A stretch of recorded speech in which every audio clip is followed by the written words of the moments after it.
Well, I learned something new about you. Oh, we just starting right now? No, yeah, we're just gonna have. I'm gonna introduce you in a second. But that's great. You have to send me. Do you have like old recordings of it? No, yeah. I'm pretty sure you could find something somewhere on the internet, but I hope not. Because this was like what I was telling you before, how you really have to keep in mind what you're saying as who you are today is going to be reflected on who you are tomorrow. So we never said no like cancel worthy shit, but we definitely was talking shit about like certain celebrities and things like that. And I just know I've been in the same rooms with a couple of these people, and I'm just like, I didn't mean that. The fuck up. You know, it wasn't about no women. I'm a girl's girl. Yeah. But the men's. Oh, definitely. Let them have it. Hey, wait. Let me chill. Hey, wait. Let me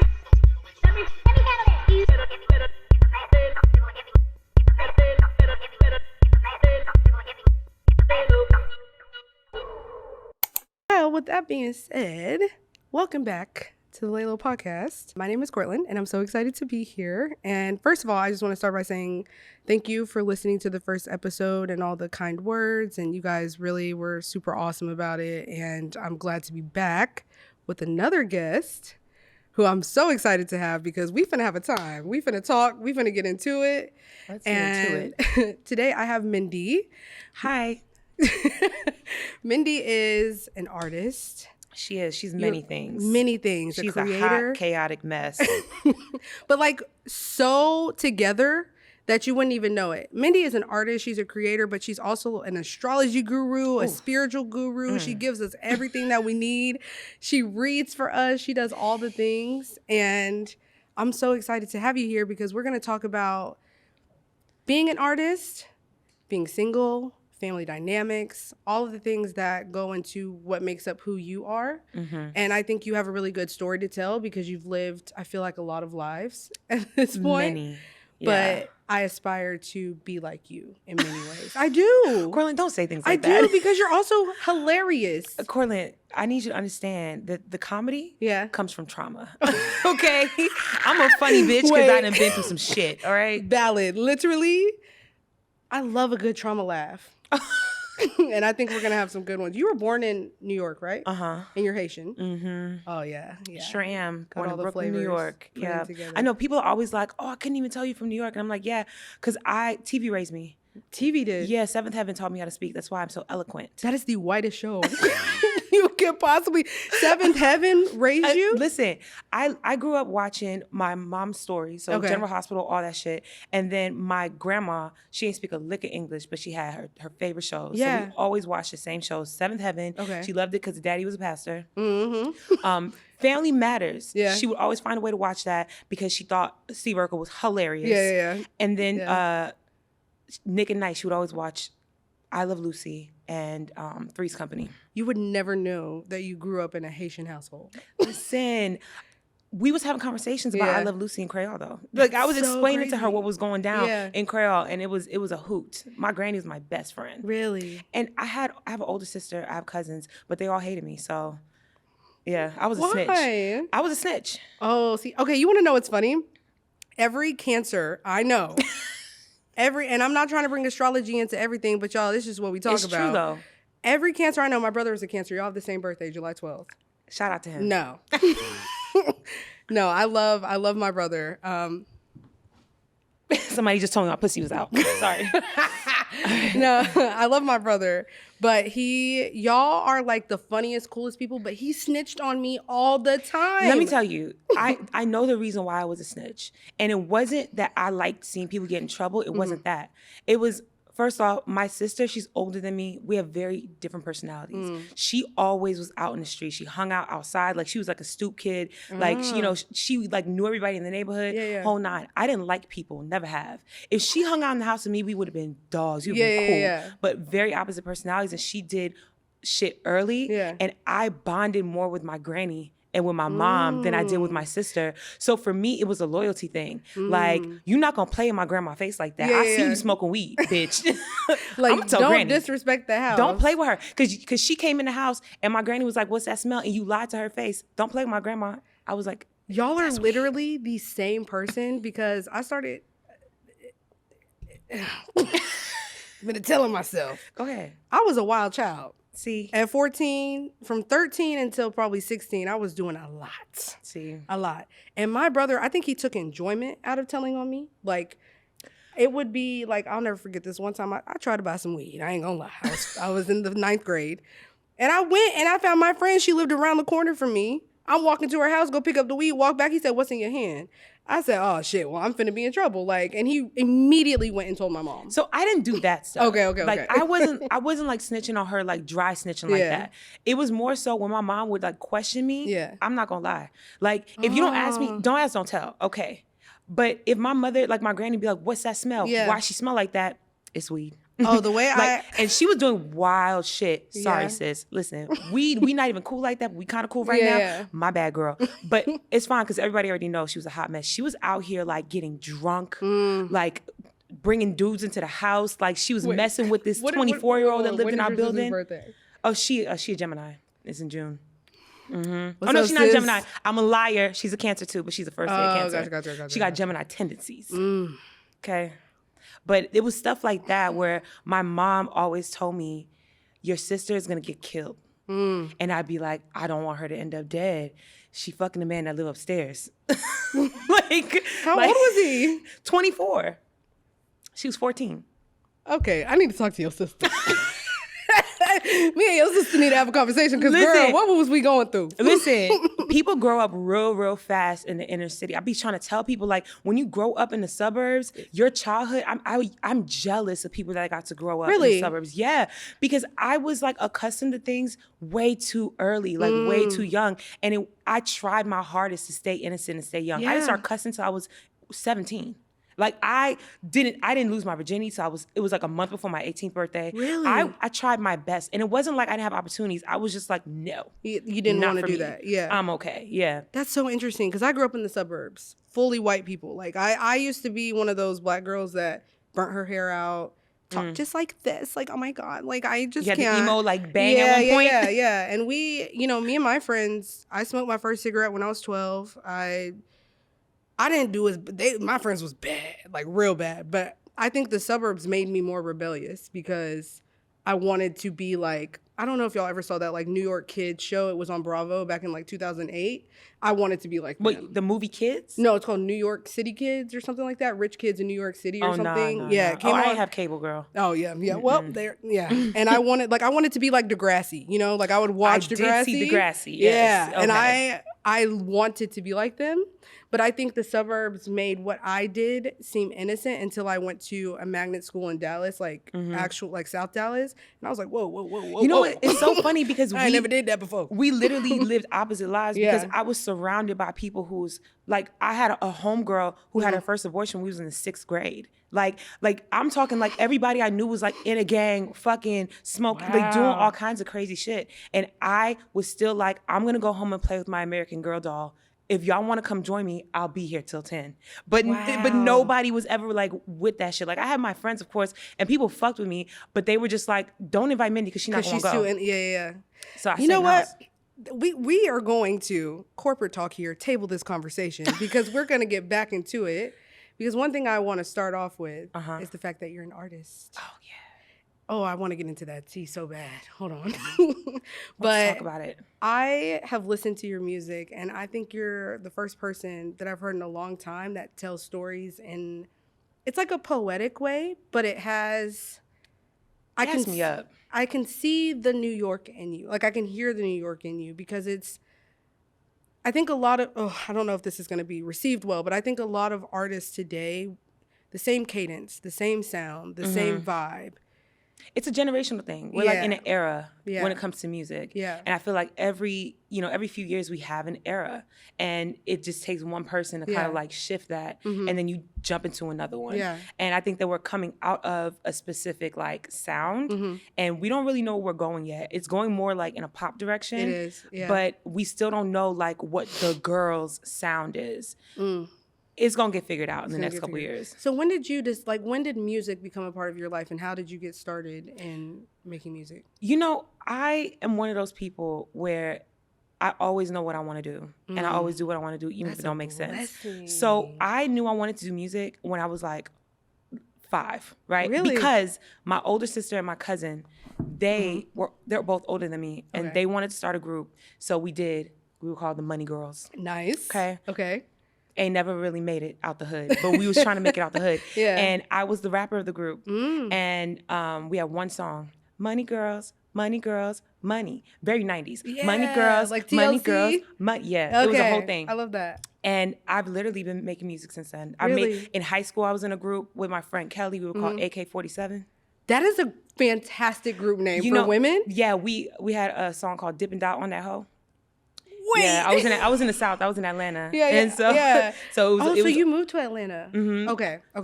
When I was in high school, my mom moved us to the South because our block got very hot. Yeah. And like a couple windows in our apartment got shot out because we were living in a first floor apartment. Wow. And that was like her last straw. So she was like, we getting the fuck out of here. Wow. Where in New York? What? Flatbush. Flatbush. Okay. Yeah. Okay. So you had Dippin' Dot Dipping on that hoe. Okay. But and then after that, I started songwriting, and then I met my ex, and he actually is a producer. And when we were together for years. That nigga crazy as fuck. When we were together during that time, he told me, I be at the studio all day. I'm not trying to come home and hear my bitch beatboxing. Cut that shit out. And I did. Okay, I feel like, first of all, whoever this man is, girl, you're trust me. Disrespectful. Listen. First of all.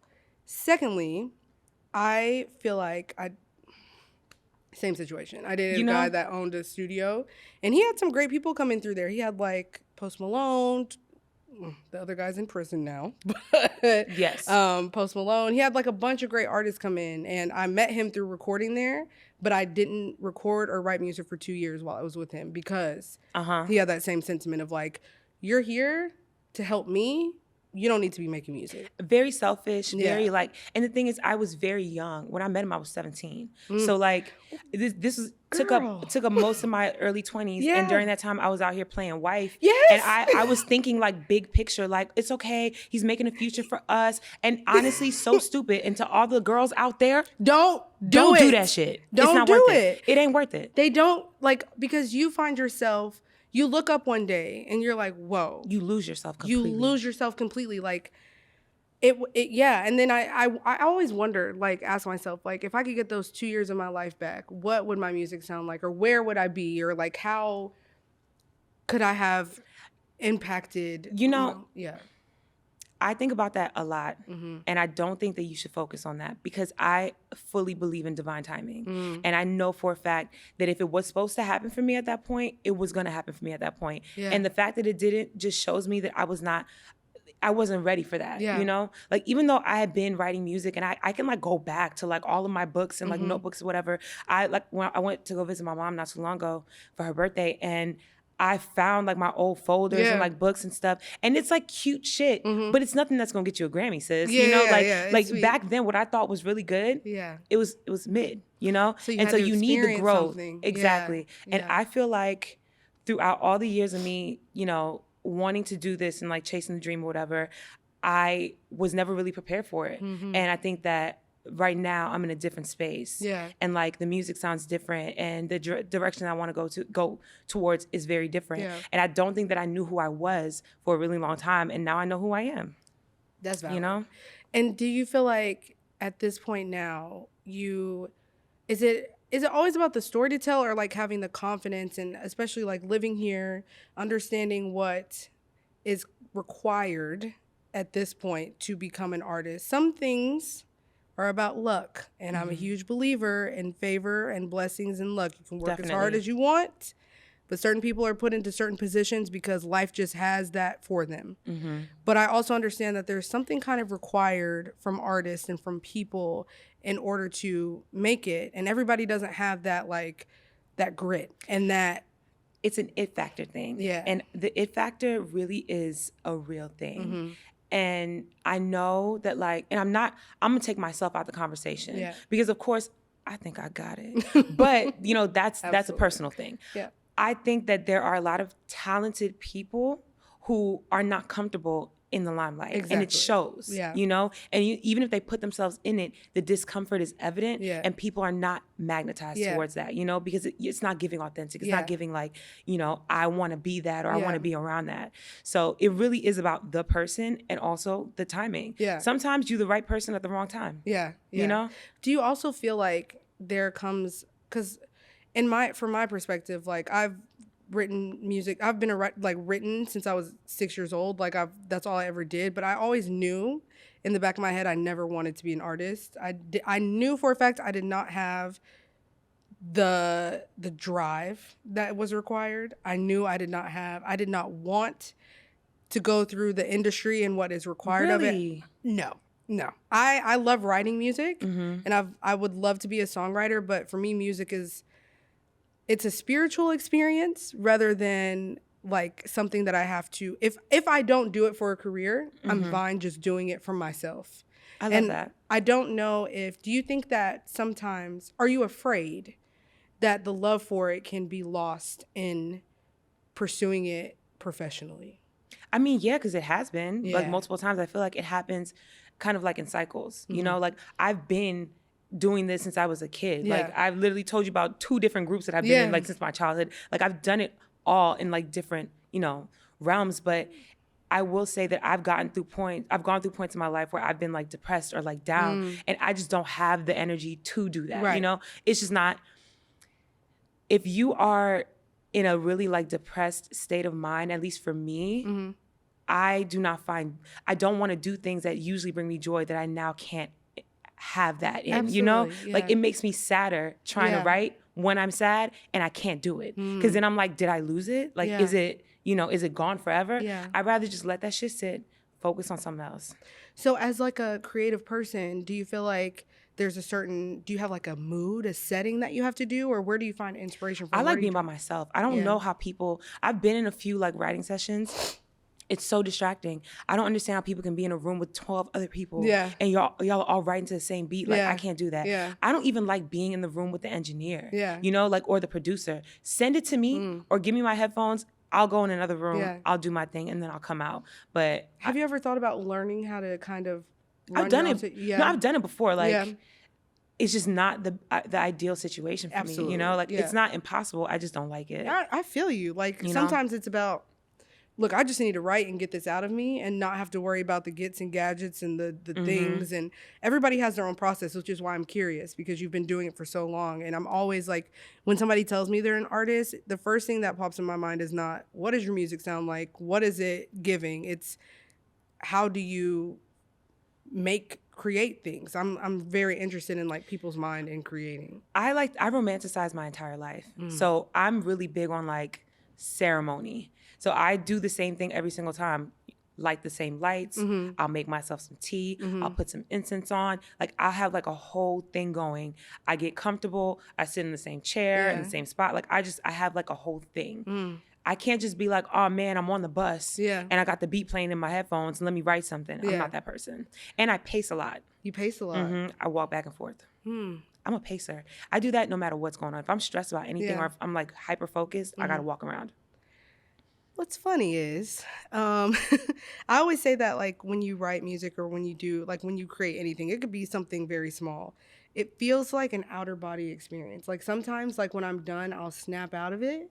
Yeah. And I remember my next guest, hint, hint, I wrote a song for his album and I had 15 minutes Really? to write the shit. Yeah. And it literally, when I snapped out of it, I felt like, did I just do shrooms? Like, where was I? But it's kind of a depressing feeling for me because when I come out of it, I'm like, dang, I got to get back in that mode and kind of chase that high of being separate from myself, that sometimes I don't want to visit it. It feels overwhelming. It feels like it requires too much energy from me. And I know myself enough that I'm not consistent enough to continue to have that go. So how do you keep yourself consistent on being creative? You can't apply that much pressure on yourself to always have to be in that space. Because sometimes you just got to write just to write, and it's not going to be good every single time you do it. Yeah. And you got to be okay with that. But you also have to understand that you having that moment is proof it can happen again. It happened for you then, it'll happen again. I fully understand what you mean about like out-of-body experience. And sometimes I feel like it's like receiving downloads. And in my mind, I'm like, damn, my ancestors, they some bad bitches because these lines came from them, not me. Yeah, okay? I love That pussy that. talk, that's my granny. She did that. But Yeah. But it's just, you know, you kind of have to allow those things to run through you. And I think people do that with multiple things in life where you try to hold on to moments. And you can't hold on to a moment. It's here and it's gone. And you just have to accept it for what it is and enjoy life because it's all it is. It's a bunch of moments that come and go. This is a great moment. Yeah. I'm not going to be able to recreate this tomorrow. And I might have a different one next time. Exactly. You might have a You're going to different do one. this again with another person. And it's not going to be exactly like this, but it's going to be a different experience where you can have similar feelings, but it won't be the same thing. Can I tell you right now, the first episode I felt very, right now I feel peaceful. Praise God. This is so nice. Love but that. we finna get into the tea. Because you are a single woman. I am a single woman. But the first question I want to ask, this is tied to music. How do you balance prioritizing your craft, but also prioritizing relationships?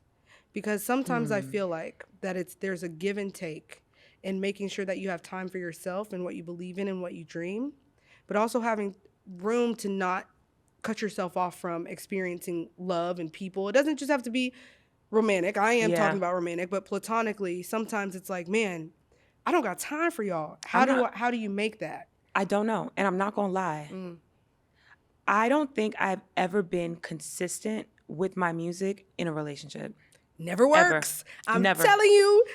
Like, I know for a fact Wow. that every single time I've been in a relationship, like, I might still, you know, show up and, like, work on one thing here and there, but it's not the way it is. When I'm heartbroken, I am locked the fuck in. And it does, and I know it's like that because it makes me feel better, you know?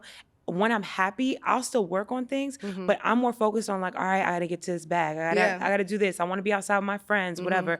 But like when I'm in love, I'm up under whoever that man is. Yeah. And that's why I feel God won't let me find my man until I make it. I know, I swear. I don't mean to laugh. No, because that's no. valid, but it's like, no. I genuinely, get some love? I fully believe it. Listen, mark my words. Y'all see, look at my eyes. I promise you, the day I, quote unquote, make it, I'm gonna have a nigga right afterwards. I promise you. Ooh. I just know it. I feel it in my spirit because I know that I can't get to that point with one. And I know I'm ready for one. Let me ask you, what does make it feel like to you? Because I think it looks different. It does look different. I think for me, make it is just when you get to a point where you're no longer striving to be acknowledged. When you're just maintaining, to me, that's making it. So it's not financial. It's not necessarily, but it's to just say, this is what I put out into the world and I want to know that somebody is listening. Yes and no? Yes and no. Okay. Because again, it's not solely based on like the validation. Yeah. It's more so about, okay, well, I've put things out that I'm proud of. You know, like I could go and press play on any of the songs on my Spotify and not cringe when you listen to it because I'm proud of everything. I could pull up a video and be proud for you to see it. I know that when people are discussing my music, even if there's a couple haters in the room, overall, people are fucking with it. To me, that's like, okay, I've done something. I have a question. Y'all don't know that Devontae's in here, but he's here. Hey, Devontae. I need my phone. Because I wrote some questions down that I want to get into. Hey, Thank you, my friend. Look at the muscles. So fine. Okay. So I want to talk more about kind of being single, but like also being an artist and things Dating like that. in LA is really shit, though. You know, I feel like dating in any major city is pretty shit. I lived in New York for a year and moved back earlier this year. And even out there, it's still shit, but it's a different kind of shit. In New York, you will find men who will pretend like they want to be your man. You know, and they probably will give you a title, but they'll be fucking everybody else too. Out here, they're not gonna front and act like they want a commitment. You know, they don't want that. This is what I got. This is where I'm at. This is what I can provide for you. Plus, I feel like I don't get as much appreciation out here than I do in New York. Like in New York, I'm a solid 10.5 in New York across the board. I promise you, I go anywhere, people will compliment me. Men will walk up to me and be like, "Hey, I just want to, talk to you, whatever." Out here, hard pressed. I'll get asked out once every 2 months, maybe.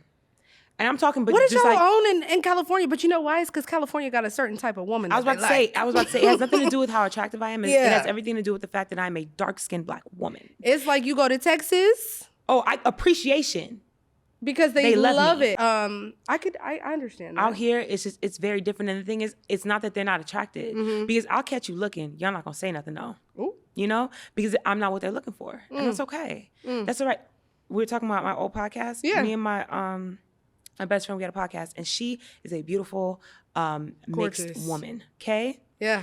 We had the podcast and I was complaining about dating. And like, bless her heart, she understands that it's harder to be a dark-skinned Black woman, but she doesn't understand what that means.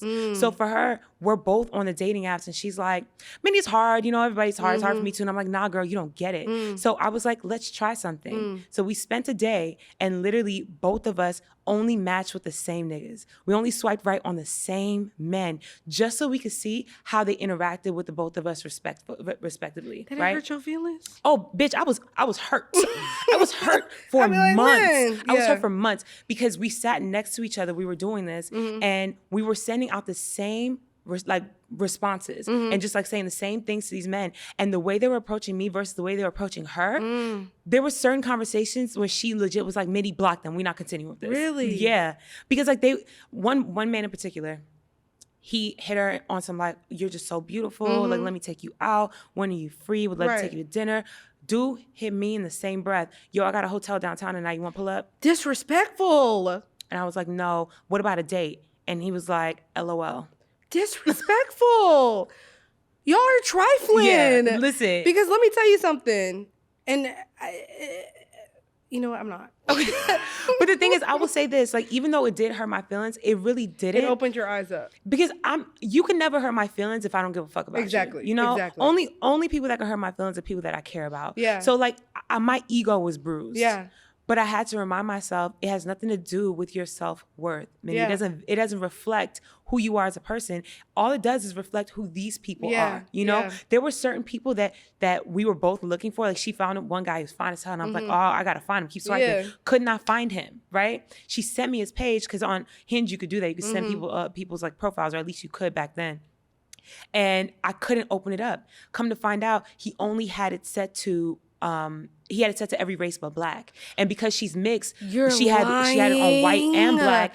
It popped up for him. So if you were not mixed or non-Black, he didn't want to see you. What is y'all's beef with Black women? No idea. What is the beef with Black women? I wish I knew. Is, you know, especially because I will say most of my friends are Black, but most of them are also mixed. So I will say 90% of my friends are Black and white women. And I could always feel, I'm not light skinned, so don't ever say that. Girl, you on the edge. Don't do that. I'm teetering.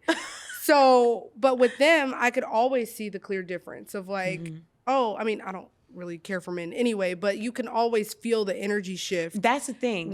For me, this is what bothers me about men, period. Men really base their level of respect for you off of how attracted they are to you. And that bothers me, because I could see an ugly motherfucker right now and I will still say good afternoon, good evening, good night. Or I'm not going to sit here and be rude to you or treat you like you're less than because I'm not sexually attracted to you, or you don't look like someone I would want to date or fuck. You know? Give them the opportunity to show. I saw a TikTok. That's my first sentence of every sentence that I start is I saw a TikTok where this guy said that men date women from 0 and women date men from 100. So you have a man that's going to see a woman and it's like, oh, maybe it's 20 or 40 or 30%, but it's like, oh, she's attractive, she's pretty great. But the expectation of who they're going to be is not there. Whereas women see a man and they start conversating with them for a little bit and they're like, oh, this is the bar. And then men slowly become here because you start to figure out who a person really is, as opposed to a man that's like, I need you to show me who you're going to be. But if the attraction starts off at 0 because they don't have the certain skin tone, look a certain way, it's like... You got to put in all this work for them to deem you valuable. Exactly. You know, it's crazy to me that we're still dealing with these issues after we've had... How many podcasts are in this world?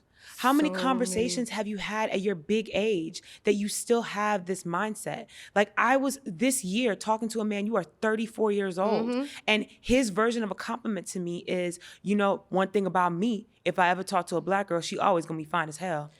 That's a compliment to me? Are you kidding me? The- You are black. You are a full-blown Negro. Are you kidding? I don't like that. Especially one thing I experienced a lot growing up was, and this is, I think, I don't want to say a privileged thing to experience, but it is something that bothered me and it was upsetting to me, but I don't know if it was disrespect. Like, you know, everybody has their experiences, but I would get told, you know, you're pretty for a black woman, but also that I can't be black, fully black. Like, oh, like you got to be mixed with something. Like that invalidates how pretty I am because my dad or my mom has to be black or white or mixed with something. It's like, my last name is Washington. What are you talking about? That is the niggerishest name. Straight off the plantation. Plantation, bitch. Okay. We was on the boat and you should have, you know, next time somebody asks you that, say master. What massa? You mixed with? Massa. Okay. What are you mixed with? But it's like, man, like I can't allow you know, we don't have to be that in order to be beautiful, but it was something that has always stuck with me. Or like, oh, like your skin tone, your hair, whatever, it looks this way. And that was the only beautiful thing about me growing up, but not just myself. And so I understand that like when you try to date someone or try to meet people, it's like, why does this have to be a stereotype or I mean, but you know what? I will say this. I recognize the roots to most issues because I really try my hardest to look at everything from everybody's perspective because I don't want to sit here and be upset with someone or like really like eviscerate someone, like, you know, going in on them or whatever. And I know that you're not even in control of your thoughts because you've been indoctrinated by, you know, so many different things in this world. And I know that as Black people, there's so much self-hate. I've experienced the most like colorism from other Black people than I have from anybody else. Like, you know? Yeah. I had one auntie my whole life. To this day, if I walked into her apartment today, she would say the same thing. She would always tell me, "You were the ugliest baby I ever seen in my motherfucking life." What? She would be like, she needs her ass she would be like, Mindy, you was the ugliest baby I ever seen in my life. She was like, why would you she turned say that? Because I turned real fast. Like I came out, every baby's born light skinned. Yeah. I was light skinned for a whole 30 minutes, and then I was chocolate. And so they put you in the listen. No, she literally they put you under the light. She said, she's turned. No, she came into the hospital, and like my granny was like, showed her which one I was because it was like at this hospital they had all the babies in the incubators or whatever, and so she said she pointed me out and she was like, "No, ain't no way." Disappointed. And she would always tell me, "I can't believe your mother is a beautiful woman. I cannot believe that you came out of her. But look at you now. Yeah, it all turned out." You know what's crazy is my mom. I love you, Mom, so much. You're my best friend in the whole entire world. Like, literally, I love you with everything in me. And I'm going to call you as soon as we're done with this. But the first thing my mom asked the doctor when I came out was, "Is she beautiful?" And he said, "Shut up. You know this baby is pretty. Don't be vain." And it's crazy, though. And I don't think that was in terms of hatred of our... But it is crazy that is the first thing that we are concerned with. So I will say this, because my mom is the same way with me. And I had to come to terms with the fact that like, I know she doesn't mean it this way, but a lot of the value that she places in her pride in me comes from my looks, right? So she doesn't really understand what I do for a living, so she can't be proud about that because I'm not a doctor or an engineer or a nurse, whatever. So she doesn't brag about that. I'm not married. I don't got kids. She ain't got nothing to brag about when it comes to that. So typically, she'll literally like, I'll send her a picture or whatever, and that'll be what brings her pride. And she'll show everybody, "Look at my daughter. Look how beautiful she is. Look at this. Look at that." When I come into town, she wants to take me out to show me off because that's the only thing that she really feels like she has to be proud of when it comes to me. But I understand that back in the day when she was growing up, my mama is old. Okay, my parents, I was an accident. My parents old as hell. When they were growing up as a Black woman, your value was in your looks because that determined whether you got out shitty circumstances or not. That determined whether you got to marry up or not. My mom was lucky enough, she married up. She married a doctor, you know? That didn't happen to a lot of girls that grew up in her village, you know? So when she was blessed enough to have a daughter that was beautiful as hell, look at me, okay? Look at her. That's what she like put on a pedestal. And so when I was younger, I was still really cute, but I was fat. And my mom I was a fat bitch as Listen. a kid. And I still tell my mama to this day, "Why did you allow me to eat all them rolls?" Oh, first of all, it was the opposite for me. It was the opposite for me. My mother had me eating salad when my sister and my cousins had pizza. She put me in fat my camp. God. I'm the only black person I've ever met in my life who went to fat camp. I went to fat camp for 2 years in a Mindy. row. Okay. My mother was not playing. She hated the fact that I was fat. And she would say it out loud. Literally, I would take 2 bites of a sandwich and she'd be like, enough. My Are grandma, you serious? swear to God, my grandma used to sneak me food. That was my dog. I love my granny to Really? death. She used to literally sneak me food. Like she would literally like grab a handful of Cheez-Its, put it in her muumuu pocket, and then bring them to me. And she said, here, I know that you She want bring me these fucking so cookies bad. and shit. She made me a little sandwich. Like if she was frying chicken or like making food, she would literally grab like a chicken leg and like give it to me because she knew when we sat down to eat, my mom would only let me have 1 piece. Oh, Yeah. okay. I was fat as hell. I was a fat kid, okay? Listen. I grew up in Monticello, Arkansas, babes. Like, we ate gizzards, pig feet, You was eating turkey good. necks. We was eating good. And all you have to do out there, like, I think the population hasn't grown since, like, 1963. Like, the average family median in Monticello, Arkansas is 22,000, a family of 4. Damn. So there's nothing to do but fry fish and grill ribs.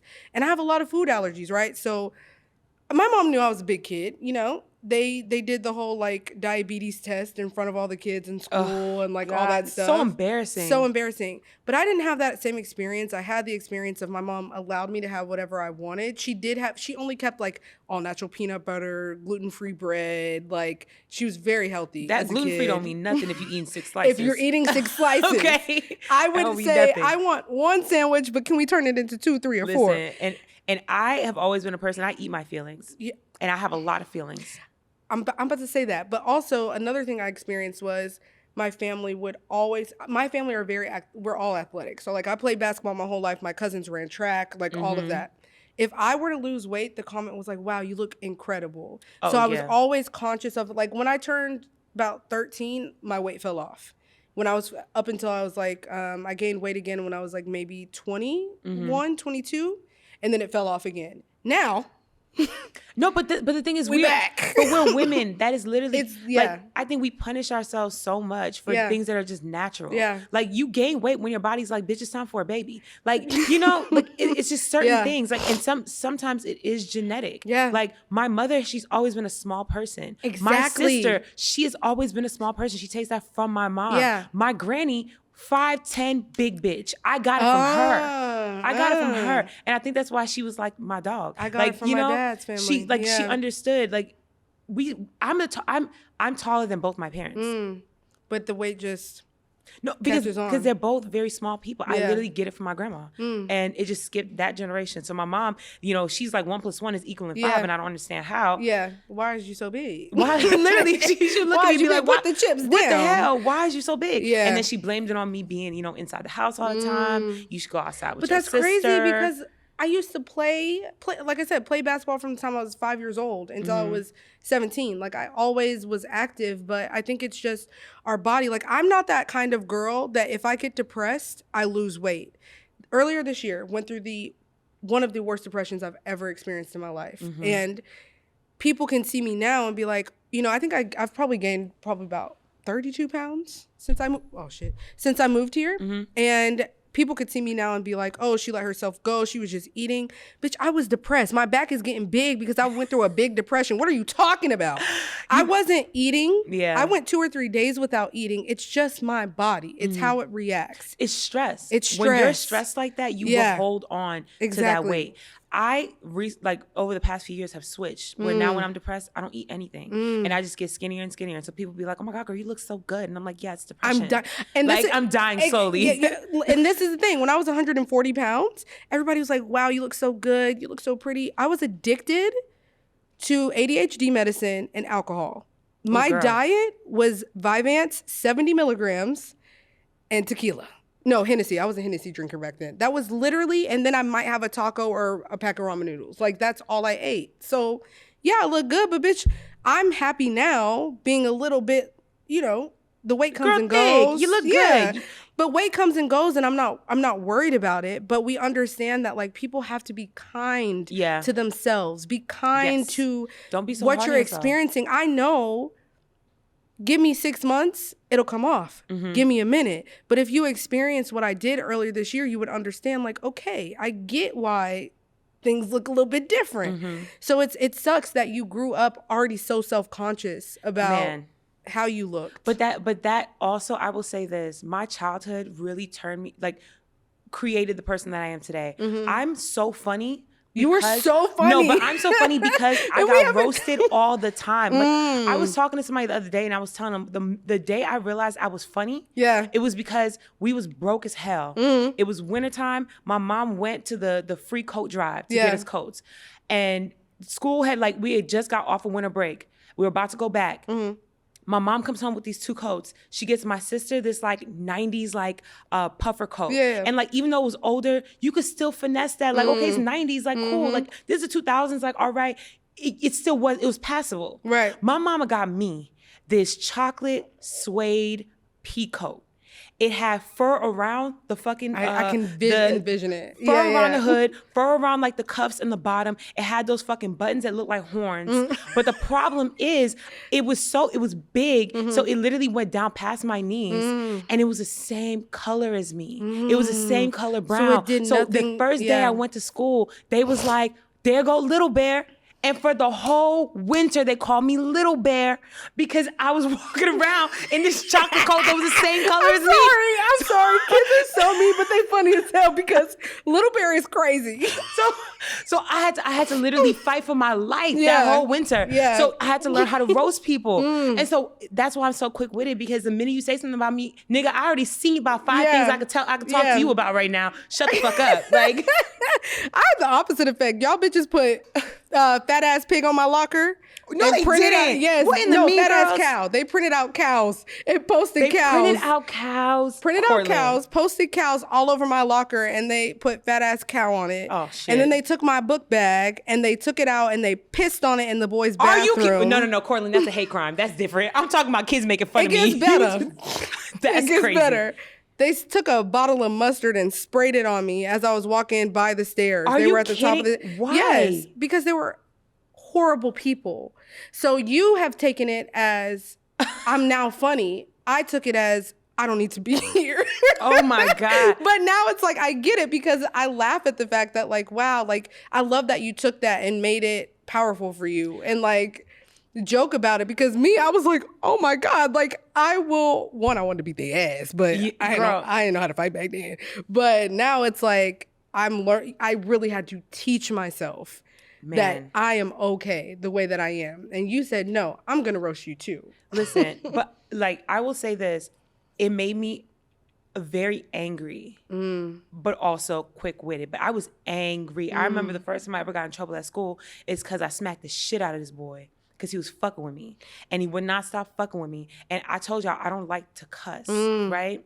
So I'm had working on that. I'm not that good. It's not cussing. No, I love cussing right now. But when I was younger, I never wanted to cuss. And so he was fucking with me in class, and I had said something, and I was like, you're gonna get me freaking upset. And he took that freaking and did a whole thing where it was like, freaking, or whatever, like, oh, you're such a baby, whatever. Wow. I stood up and smacked the shit out of that boy. He fell down to his knees, put his hands in his face, looked up at me and was like, you play too much. Nigga, you play too much. Fuck around and find out. And I'm so glad you told him that. And one thing that I think this is why I'm so adamant about not having children right now, because parents have got to check in with their kids, see what's going on with their kids, feed into their kids, because kids are mean. Okay. They're horrible. No, but you know what? I will say this. Even back then, I knew the kids that were making fun of me had terrible lives. I knew. We was all broke, but they was a different kind of broke. Like, they had parents that genuinely did not give a fuck about them. So that's all that they had. And I pitied most of them. So it was like, like, you can make fun of me all you want to, and it's gonna get under my skin. I'm gonna roast you right back. But I'm not gonna let that get me down, because at the end of the day, I know why you're so mean. Hurt people. Hurt people. Every single time. And it's insane that we now, you know what? This is gonna be cut out. We're gonna talk about this after. Okay. But people are if you think about the world and that there are 7-8 billion people, and everybody is experiencing life at one time. Like, in this second, 8 billion people are experiencing life. I having that perspective of understanding, like, I don't know what people got going on. Because if I look at my life and I'm just one speck of a person on this entire earth, hurt people. And Yes. I can't understand what they're dealing with. But that also doesn't mean that you can talk to me any type of way. Thank you. Because, bitch, I will tear your ass up. It doesn't Don't be excuse bad disrespectful. behavior. Exactly. But it will Bring allow me to understanding. bring it down a notch. Yeah. Because I be ready to kill motherfuckers. But then I got to remind myself, Mindy, they probably going through some fucked up shit right now. The other night, Mindy and I were out together and somebody big bodied me out the way and almost knocked me into somebody's was ready to fight. section. And I literally wanted to beat them up because it's like, you are so disrespectful. But you have taught me It's not to worth it. just bring it back. Yeah, it's not worth it. Collect yourself. Because if you would have gotten to that fight, night would have been over. Okay, Devontae would have been pissed because he just ordered drinks. It would have been time for us to go immediately. We would have got put out that bitch. But I have to understand too, everybody doesn't have awareness. I learned that only 20% of people are self-aware. Oh no, I feel like it's less than that. It has to be 0.5. I do. I feel Because like it's if less you than that. guys, when you think about driving on the road, people coming into, you know, a restaurant or a place 5 minutes before it closes, y'all are not self-aware. Yeah. And that's what we really have to, I've learned not to take things personally. It's not about me. It's always about other people. Yes. And what they're The capable of. key to life, decenter yourself. You want to understand a situation, decenter yourself. If you really want to know what the fuck is going on, do not look at it from your perspective alone. Bird's eye view it, and then you see if you really like are the victim in the situation or not. I love accountability. I do. I have it for myself all the time. I'm not afraid to apologize to people, but I also know when you got me fucked up. Exactly. That's it. I do, obviously, the product of the week. I really don't even want to do this because y'all tore me up about that damn laundry detergent last week. Like, Right. I'm embarrassed Why'd they tell you about it? because it was $90. Oh, I mean, girl. that is a lot of money considering Ain't no like discount inflation. code? I ain't got that yet, but I might have one next week. So just give me a minute. But one thing that I can talk about is you talked about detachment and Yes. like detaching yourself. So I'm Yes. going to do a book. I just came up with this in this moment. What book? 5 Levels of Attachment. Okay, I've It's never heard by of it. Miguel. I have it at my house. You want it? Oh, you just gonna It's an give it to easy me. read. Yeah, I've read it. I'll give it to you. Okay, hell it's yeah. so good. It's literally like 120 pages, and it teaches you the art of detaching from Okay. your situation and it helps you have the perspective. So I think you guys should check that out. I'm going to link it in the description. 5 Levels of Detachment, 120 pages. Put your phone down, put TikTok down, put Instagram down, put all that down. Read that book and tell me it does not change your life. Thank you, Mindy. Thank you, Kourtlynn. How do you feel? This has been amazing. It's been great. I'm so thankful The for you to tequila's be hitting. here. I'm ready for another shot or another drink. All right. back. Thank you. Bye. Bye.